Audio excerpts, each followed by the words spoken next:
தேவன் பலனை கொடுக்கக்கூடியவர். சத்துவம் இல்லாதவனுக்கு தேவன் சத்துவத்தை பெருக பண்ணக்கூடியவர்.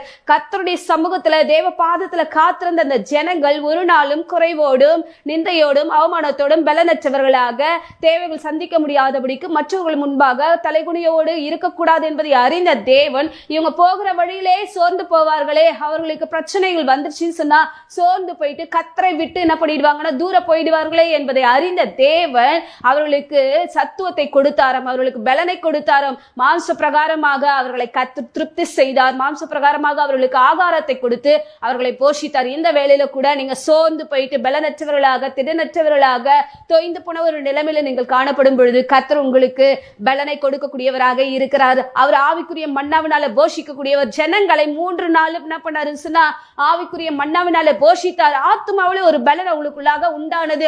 அந்த ஆத்ம பலத்துல அவங்க என்ன பண்ணுவாங்கன்னா திருப்தியா இருப்பாங்க. ஆனாலும் சரீரத்துல ஒரு சோர்வு இருக்குமே, அந்த சோர்வை நான் எப்படி போக்கிக் கொள்ள முடியும்? அவர்களால முடியாது. ஆகையினால அந்த வனாந்திரத்துல எதுவுமே இல்லை. அதனால தேவன் என்ன பண்ணாரு சொன்னா அவர்களை போஷித்தார். இந்த வேளையில கூட நீங்க சோர்வுகளோடும் வசதிகளோடும் இருந்தால் தேவ சமூகத்தை அண்டிக் கொள்ளுங்கள். கர்த்தர் தம்முடைய பலனை கொடுக்க அவர் வல்லமில்லவராக இருக்கிற உங்களுக்கு ஆத்மாவுக்கு மாத்திரமல்ல சரீரத்திற்கும் தேவையான உங்களுடைய காரியங்களை கர்த்தர் பூர்த்தி செய்து உங்களை ஆசீர்வதிக்கக்கூடியவராக இருக்கிறபடினாலே நீங்க சோர்ந்து போகும்பொழுது தேவனுடைய பலத்தை கேளுங்க. கர்த்தர் என்ன பண்ணுவார்? உங்களுக்கு அவருடைய பலத்தை கொடுக்கக்கூடியவராக இருக்கிற